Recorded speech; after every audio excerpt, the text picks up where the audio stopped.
आपके बीच में परम आदरणीय बहन जी आ चुकी हैं। आप सभी लोग हमारे बहन जी का ताली बजा करके एक साथ स्वागत करेंगे, ताली बजा करके सभी लोग। और अब मैं प्रदेश के वरिष्ठ एवं प्रत्याशी मोहन सिंह यादव जी से मैं आग्रह करता हूं कि मान्या बहन जी को बहुजन समाज पार्टी का प्रतीक चिन्ह हाथी देकर के हाथी भेंट करके स्वागत करेंगे।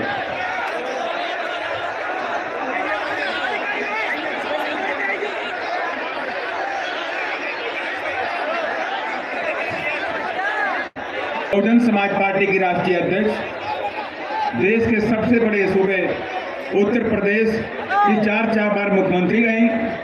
पूर्व सांसद आयरन लेडी परम आदरणीय बहन, जिसे मैं आग्रह करता हूं कि हम सब लोगों को दिशा निर्देश देने की कृपा करें। आदरणीय बहन जी।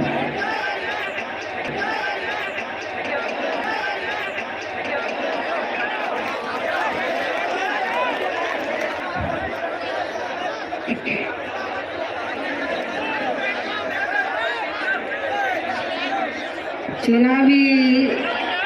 जनसभा में इकट्ठा हुए बीएसपी के सभी छोटे बड़े पदाधिकारी एवं कार्यकर्तागण, आज आप लोग यहाँ अपने मध्य प्रदेश स्टेट में विधानसभा के लिए हो रहे आम चुनाव में अपने उम्मीदवारों के समर्थन में मुझे सुनने के लिए यहाँ इकट्ठा हुए हैं, तो उसके लिए मैं आप सभी लोगों का हार्दिक दिल से आभार प्रकट करती हूँ। और अब मैं सबसे पहले अपनी पार्टी के संबंध में ये कहना चाहूँगी कि हमारी पार्टी ये चुनाव आपके मध्य प्रदेश स्टेट की अधिकांश विधानसभा की सीटों पर पूरी तैयारी व दमदारी के साथ चुनाव लड़ रही है। अर्थात हमारी पार्टी ने इस चुनाव में यहाँ केवल गोंडवाना गणतंत्र पार्टी को छोड़कर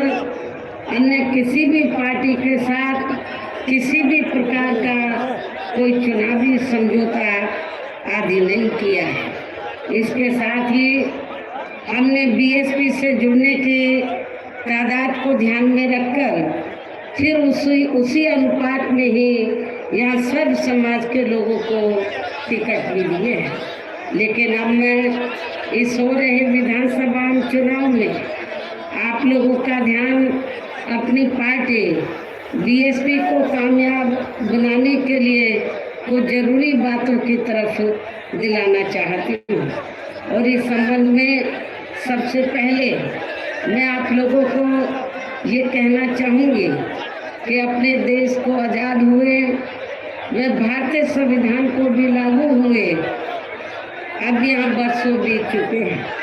और इस लंबी अवधि में केंद्र व आपके प्रदेश में भी यहाँ विभिन्न विरोधी पार्टियों की सरकारें रही हैं। लेकिन दुख की बात यह है कि इस दौरान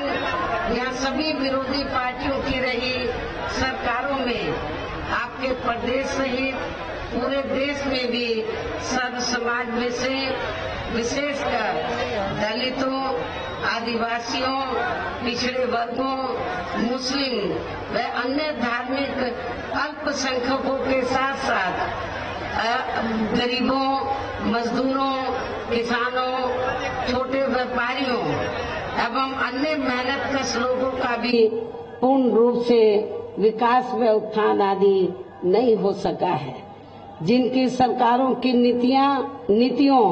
व कार्यशैली को अब इन्हें और ज्यादा आजमाने की जरूरत नहीं है। और इस मामले में खासकर मैं दलितों, आदिवासियों व अन्य पिछड़े वर्गों के लोगों को ये भी बताना जरूरी समझती हूँ कि इन्हें परम पूज्य बाबा साहब डॉक्टर भीमराव अंबेडकर के कड़े संघर्ष एवं अथक प्रयासों से भारतीय संविधान के तहत मिले कानूनी अधिकारों में से खासकर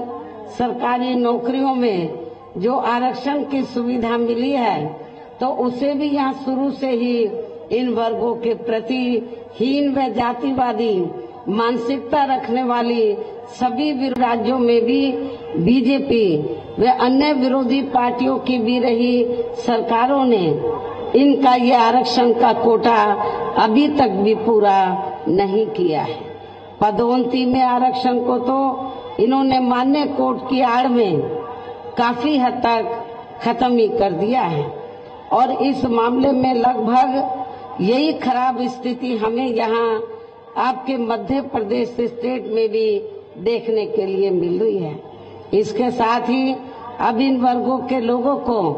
प्राइवेट सेक्टर में आरक्षण दिए जाने की व्यवस्था किए बिना ही केंद्र व राज्यों में भी ज्यादातर सरकारी कार्य यहाँ प्राइवेट सेक्टर के जरिए देश के अधिकांश बड़े बड़े पूंजीपतियों व धरना सेठों को ही दिए जा रहे हैं, जिसके कारण अब पूरे देश में इन वर्गों के लोगों को आरक्षण का बहुत कम ही लाभ मिल पा रहा है और इससे अब पूरे देश में दलितों व आदिवासियों के साथ साथ अन्य पिछड़े वर्गों को भी काफी ज्यादा नुकसान हो रहा है। जबकि अन्य पिछड़े वर्गों के लोगों को ये भी मालूम होना चाहिए कि इन्हें मंडल कमीशन की रिपोर्ट के तहत आरक्षण की ये सुविधा केंद्र में कांग्रेस पार्टी की रही सरकार में नहीं मिली है, बल्कि बीएसपी के कड़े संघर्ष एवं अथक प्रयासों से ही केंद्र में रही श्री बीपी सिंह की सरकार में इन्हें ये सुविधा मिली है, जिसका अब यहाँ जातिवादी विरोधी पार्टियों की सरकारें इन्हें पूरा लाभ नहीं दे पा रही हैं। और यहाँ मैं आप लोगों को ये भी बता देना चाहती हूँ, अब चुनाव के दौरान खास तौर से कांग्रेस पार्टी के बड़े नेता ये कहते हैं कि अति पिछड़े वर्ग को पूरा लाभ दिलाने के लिए जातीय जनगणना होनी चाहिए, जातीय जनगणना। लेकिन शायद इन्हें ये मालूम होना चाहिए और अपने लोगों को भी ये मालूम होना चाहिए कि जब अंग्रेजों के जाने के बाद केंद्र में लंबे अरसे तक कांग्रेस पार्टी पावर में रही, तो कांग्रेस पार्टी की हुकूमत के दौरान सबसे पहले पिछड़े वर्ग के लोगों को आरक्षण देने के लिए तो जो सर्वे हुआ था, काका कालेलकर की रिपोर्ट आई, उसे कांग्रेस पार्टी की सरकार ने उस समय लागू नहीं किया। उसके बाद मंडल कमीशन की रिपोर्ट आई, उसे कांग्रेस पार्टी की सरकार ने लागू नहीं किया। तो जो कांग्रेस पार्टी अति पिछड़े वर्गों की मंडल कमीशन की रिपोर्ट को जिसने लागू नहीं किया, काका कालेलकर की रिपोर्ट को लागू नहीं किया, आज वो चुनाव के दौरान पिछड़े वर्गों की वोट लेने के लिए जो बड़ी बड़ी बातें कर रहे हैं जातीय जनगणना की, मेरे ख्याल आप लोगों को इनकी हवाई बातों के बहकावे में नहीं आना चाहिए, खास तौर से पिछड़े वर्ग के लोगों को। और पिछड़े वर्ग के लोगों को जो आरक्षण की सुविधा मिली है, तो ये देन बीएसपी की है। बीएसपी के अथक प्रयासों से श्री बीपी सिंह की सरकार में तो ये सुविधा इन्हें मिली है। इसके साथ ही श्री बीपी सिंह की सरकार में इन वर्गों के मसीहा परम पूज्य बाबा साहब डॉक्टर भीमराव अंबेडकर को भी यहाँ भारत रत्न की उपाधि से सम्मानित किया गया है, जिसके लिए वो हर प्रकार से पात्र भी थे। यानी कि कांग्रेस पार्टी ने लंबे अरसे तक पावर में रहकर बाबा साहब को भारत रत्न की उपाधि देना उचित नहीं समझा। तो ये बीपी सिंह की सरकार में बीएसपी के अथक प्रयासों से बाबा साहब डॉक्टर अंबेडकर को इस उपाधि से सम्मानित किया गया, जो बहुत पहले ही इनको ये सम्मान मिल जाना चाहिए था, जिसके लिए विशेषकर इतना जो डिले हुआ, तो जिसके लिए विशेषकर कांग्रेस पार्टी प्रमुख तौर से जिम्मेवार व कसूरवार भी है। इससे इन वर्गों के प्रति इस पार्टी की हीन व जातिवादी मानसिकता साफ झलकती है। जिसने फिर इनके कारवां को आगे बढ़ाने वाले हर मामले में समर्पित व्यक्तित्व मान्यवर श्री कांशीराम जी के देहांत होने पर केंद्र में रही इसी कांग्रेस पार्टी की सरकार के चलते एक दिन का भी राष्ट्रीय शोक घोषित नहीं किया गया था। इसे भी आप लोगों को याद रखना चाहिए। यहाँ मैं इन वर्गों के मामले में ये भी कहना चाहूंगी, केंद्र द्वारा देश की लोकसभा व राज्य विधानसभाओं में महिलाओं को जो 33% आरक्षण देने की व्यवस्था की गई है, तो उसमें SC, ST व OBC वर्गों की महिलाओं को अलग से कुछ भी आरक्षण नहीं दिया गया है। इतना ही नहीं, बल्कि इन वर्गों के लोगों को जुल्म जाति से निजात दिलाने के लिए जो भी अनेकों नियम व कानून आदि बने हैं, तो उन पर भी केंद्र व अधिकांश राज्यों की भी सरकारें सही से अमल नहीं कर पा रही हैं, जिससे अब यह खासकर दलितों व आदिवासियों के ऊपर शोषण करने वाले लोगों का मनोबल और भी ज्यादा बढ़ रहा है। और ये सब हमें यहाँ आपके मध्य प्रदेश स्टेट में भी काफी कुछ देखने के लिए मिल रहा है। इसी प्रकार हमें पूरे देश में मुस्लिम व अन्य धार्मिक अल्पसंख्यक समाज के लोगों की भी हालत कोई खास अच्छी नजर नहीं आती है,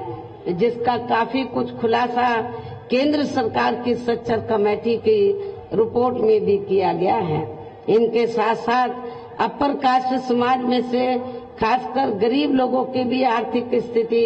अभी भी पूरे देश में यहाँ काफी ज्यादा खराब व दयनीय ही बनी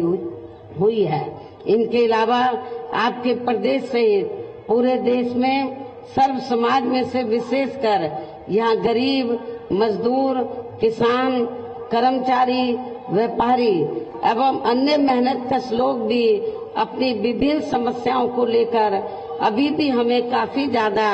दुखी ही नजर आते हैं। और इनमें से किसान वर्ग तो केंद्र की वर्तमान भाजपा सरकार द्वारा बनाई गई गलत नीतियों के कारण काफी ज्यादा परेशान व आंदोलित भी रहा है। लेकिन इन सब की मुख्य वजह हमारी पार्टी केंद्र व आपके मध्य प्रदेश स्टेट में भी यहाँ अब तक रही सभी विरोधी पार्टियों की सरकारों की जातिवादी, पूंजीवादी व संकीर्ण मानसिकता के तहत बनाई गई उनकी गलत नीतियों एवं गलत कार्य प्रणाली को ही काफी हद तक जिम्मेवार मानकर चलती है। और इस मामले में खासकर इनकी गलत आर्थिक नीतियों की वजह से ही आए दिन यहाँ पूरे देश में गरीबी, बेरोजगारी व महंगाई आदि भी काफी ज्यादा बढ़ रही है। हालांकि इस मामले में शुरू से ही हमारी पार्टी केंद्र व राज्य सरकारों से भी हर स्तर पर ऐसी नीति अपनाने की लगातार ये मांग करती आ रही है कि देश में कुछ गिने चुने पूंजीपतियों व धन्ना सेठों का विकास होने की बजाय बल्कि यहाँ गरीब व आम लोगों का ही विकास होना चाहिए। तभी फिर सही मायने में यहाँ की आम जनता अपनी गरीबी, बेरोजगारी, महंगाई व अन्य और भी समस्याओं से काफी हद तक निजात पा सकती है। इसके साथ साथ अब अपने देश में भ्रष्टाचार भी हर स्तर पर काफी ज्यादा बढ़ रहा है, जिससे आपका खुद का अपना मध्य प्रदेश स्टेट भी अछूता नहीं रहा है। और इन सब के लिए हमारी पार्टी आजादी के बाद से लेकर अभी तक केंद्र व देश के अधिकांश राज्यों में तथा आपके खुद के अपने मध्य प्रदेश स्टेट में भी ज्यादातर सत्ता यहाँ गलत पार्टियों में से खासकर कांग्रेस, बीजेपी व इनकी सहयोगी पार्टियों के हाथों में ही आने को मानकर चलती है। और इन सभी विरोधी पार्टियों को हमारी पार्टी इसलिए भी जिम्मेवार मानकर चलती है क्योंकि आजादी के बाद से लेकर अभी तक लगभग ये सभी विरोधी पार्टियां केंद्र व देश के अधिकांश राज्यों में भी ज्यादातर यहाँ बड़े बड़े पूंजीपतियों व धन्ना सेठों की ही आर्थिक मदद से सत्ता में आती रही हैं। और सत्ता में आ जाने के बाद फिर ये पार्टियां अधिकतर मामलों में अपनी आर्थिक एवं अन्य सभी नीतियां यहाँ आम जनता की समस्याओं को दूर करने के हिसाब से तैयार नहीं करती हैं, बल्कि देश के उन बड़े बड़े पूंजीपतियों व धन्ना सेठों को फायदा पहुंचाने के हिसाब से अपनी अधिकांश नीतियां तैयार करती हैं, जिनके धन व बल से चुनाव लड़कर ज्यादातर ये पार्टियां केंद्र व आपके राज्य सहित देश के अन्य राज्यों में भी अभी तक यह सत्ता में आती रही हैं, जिसके कारण अब पूरे देश में व आपके खुद के अपने प्रदेश में भी अभी भी हमें यहाँ सर्व समाज के लोग अधिकांश मामलों में अपनी विभिन्न समस्याओं को लेकर काफी ज्यादा दुखी व परेशानी नजर आते हैं, जबकि पूरे देश में बीएसपी ही अकेली एक ऐसी पार्टी है जो विरोधी पार्टियों की तरह देश के बड़े बड़े पूंजीपतियों व धन्ना सेठों की आर्थिक मदद से नहीं, बल्कि अपनी पार्टी के ही आम कार्यकर्ताओं की आर्थिक मदद से चुनाव लड़कर यहाँ केंद्र के सबसे बड़े प्रदेश उत्तर प्रदेश में 4 बार हमारी पार्टी ने अपने नेतृत्व में यहाँ सरकार भी बनाई है और हमने अपनी सभी चारों नई सरकारों में अपनी पार्टी की विचारधारा एवं सिद्धांतों के तहत चलकर वैसे तो यहाँ सर्व समाज के हितों का पूरा ध्यान रखा है, लेकिन सभी मामलों में प्राथमिकता पहले हमने वहाँ सर्व समाज में से विशेषकर उन दलितों, आदिवासियों, पिछड़े वर्गों, मुस्लिम व अन्य धार्मिक अल्पसंख्यक समाज के लोगों को तथा गरीब एवं असहाय लोगों को ही दिया है, जिनके यहाँ हर मामले में व हर स्तर पर सभी विरोधी पार्टियों की रही सरकारों में उनकी हीन, जातिवादी, संकीर्ण व पूंजीवादी सोच होने के कारण काफी ज्यादा उपेक्षा की गई है। इसके साथ साथ हमने उत्तर प्रदेश में गरीब एवं बेरोजगार लोगों को दूसरी पार्टियों की रही सरकारों की तरह मामूली सा बेरोजगारी भत्ता न देकर उन्हें बड़ी तादाद में सरकारी व गैर सरकारी क्षेत्रों में स्थायी रोजगार भी उपलब्ध कराए हैं। साथ ही गरीब भूमिहीन लोगों को खेती करने के लिए उन्हें फ्री सरकारी जमीन भी दी है, जिससे वहाँ लाखों गरीब लोगों को फायदा पहुंचा है। इसके अलावा हमारी पार्टी की नई सरकार ने वहाँ विभिन्न क्षेत्रों में लगे लोगों के साथ साथ छात्रों, युवाओं, महिलाओं व बुजुर्गों आदि के हितों में भी अनेकों महत्वपूर्ण व ऐतिहासिक कार्य किए हैं, जिनसे उन्हें काफी ज्यादा लाभ पहुंचा है। और अब विरोधी पार्टियां उसकी नकल तो कर रही हैं, लेकिन नियत साफ नहीं है, उसका फायदा उनको सही मायने में पहुंचाने में वो सक्षम नहीं है। साथ ही हमने उत्तर प्रदेश में सर्व समाज के लोगों के ऊपर किसी भी प्रकार की कोई जुल्म जाति आदि भी नहीं होने दी है, बल्कि हमारी पार्टी की रही सरकार ने वहाँ जुल्म जाति करने वाले लोगों को बिना कोई देरी किए हुए उन्हें तुरंत ही जेल की सलाखों के अंदर भेजा है, जहां हमारी सरकार में उनकी सही व असली जगह होती है, जिसकी यहाँ के प्रदेश में भी काफी सख्त जरूरत है। इतना ही नहीं, बल्कि हमारी पार्टी की रही सरकार ने यहाँ अपने देश में दलित एवं अन्य पिछड़े वर्गों में समय समय पर जन्मे हमारे महान संतों, गुरुओं व महापुरुषों में भी खासकर महात्मा ज्योतिबा फुले, छत्रपति शाहू जी महाराज, श्री नारायण गुरु, बाबा साहब डॉक्टर भीमराव अम्बेडकर एवं मान्यवर श्री कांशीराम जी आदि को भी विभिन्न रूपों में पहली बार वह पूरा आदर सम्मान दिया है, जिन्हें विरोधी पार्टियों के लोग अभी तक भी आसानी से पचा नहीं पा रहे हैं। इस प्रकार से उत्तर प्रदेश में हमारी पार्टी ने अपने सभी चारों रहे शासनकाल के दौरान वह हर मामले में व हर स्तर पर सर्व समाज के लोगों को काफी बेहतरीन सरकार दी है। और यदि आप लोग भी यहाँ अपने मध्य प्रदेश स्टेट में आम जनहित के खासकर कमजोर एवं उपेक्षित वर्गों के हितों में ऐसे ही कार्य करना चाहते हैं तो ऐसे ही आप लोग कार्य करना चाहते हैं। इसके साथ ही आपके प्रदेश की जनहित से जुड़ी जो भी यहाँ स्थानीय समस्याएं हैं तो उन्हें भी दूर करना चाहते हैं तो फिर आप लोगों को भी उत्तर प्रदेश की तरह ही यहाँ अपने मध्य प्रदेश स्टेट में भी अपनी पार्टी को हर मामले में मजबूत बना के यहाँ अपनी खुद की सर्वजन हिताय व सर्वजन सुखाय की नीतियों पर आधारित सरकार बनानी होगी। जिसके लिए अब आप लोगों को यहाँ अपने मध्य प्रदेश स्टेट में इस समय विधानसभा के लिए हो रहे आम चुनाव में अपनी पार्टी का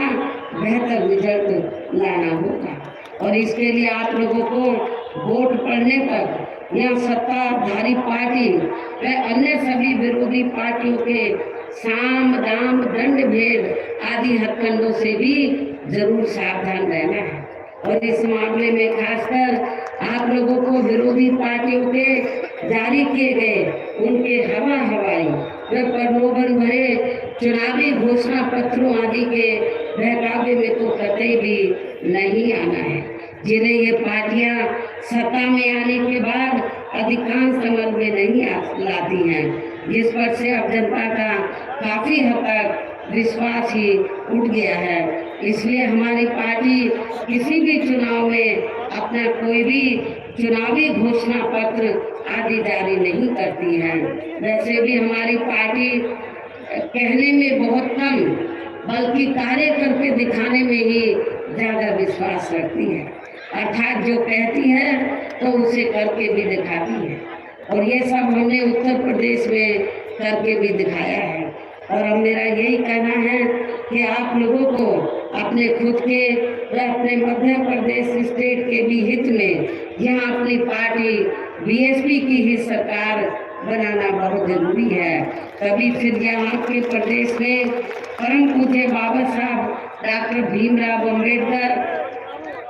एवं मान्यवर श्री काशीराम जी आदि का भी अधूरा रहा सपना सही साकार हो सकता है, जिन्होंने कदम कदम पर अनेकों कष्ट झेलकर अपनी पूरी जिंदगी या खासकर कमजोर एवं उपेक्षित वर्गों के लोगों को अपने पैरों पर खड़ा करने के लिए समर्पित की है। जिसे भी खास ध्यान में रखकर अब आप लोगों को यहाँ अपने प्रदेश में विधानसभा का आम चुनाव लड़ रहे अपने उम्मीदवारों को जो यहाँ मंच पर बैठे हैं, कुछ सामने भी शायद बैठे हैं, तो मेरी आप लोगों से पुरजोर अपील है कि आप लोगों को अपने इन सभी उम्मीदवारों को अपनी बीएसपी पार्टी के हाथी चुनाव चिन्ह के सामने वाले बटन को दबा के इनको जरूर कामयाब बनाना है, जिताना है। और इसके लिए आप लोगों को वोट पड़ने वाले दिन अब आप लोगों को वोट पड़ने वाले दिन अपने सभी कार्य छोड़कर वे अपने अपने पोलिंग बूथों पर समय से पहुंचकर अपना वोट डालने के लिए जरूर जाना है। और इस मामले में हमारी महिलाएं जो मुझे सुनने के लिए बड़ी तादाद में आई हैं, वो भी पीछे नहीं रही, वो भी अपना वोट डालने के लिए सुबह जरूर जाएंगी। इसके साथ ही अपनी पार्टी का एक भी वोट पढ़ने से न रह जाए तो उसका भी आप लोगों को विशेष ध्यान रखना है। इस प्रकार से आप लोगों को अपनी पार्टी को कामयाब बनाने का हर संभव पूरा प्रयास करना है, जिसके लिए तो आपके स्थानीय नेताओं के साथ साथ केंद्र से भी भेजे गए श्री राम जी गौतम व इनके अन्य सभी साथी पूरे जी जान से यहाँ लगे हुए हैं। काफी लंबे समय से यहाँ लगे हुए हैं कि मध्य प्रदेश में जब असेंबली का चुनाव होगा या इसके बाद पार्लियामेंट का चुनाव होगा तो इन चुनावों में बीएसपी का अच्छा रिजल्ट आना चाहिए। पूरे जी जान से मेहनत से लगे हैं। और इतना ही नहीं तो मैंने अपने आने से पहले तो यहाँ श्री आकाश आनंद को भी मध्य प्रदेश में जगह जगह भेजा है, तो उसने भी मीटिंगें ली हैं। मुझे पूरी उम्मीद है कि आप लोग इनकी मेहनत को ध्यान में रखकर तो जो भी हमने उम्मीदवार चुनाव के मैदान में उतारे हैं उनको आप लोग जरूर कामयाब बनाएंगे। इस उम्मीद व खास अपील के साथ ही अब मैं अपनी बात यही समाप्त करती हूँ। जय भीम व जय भारत।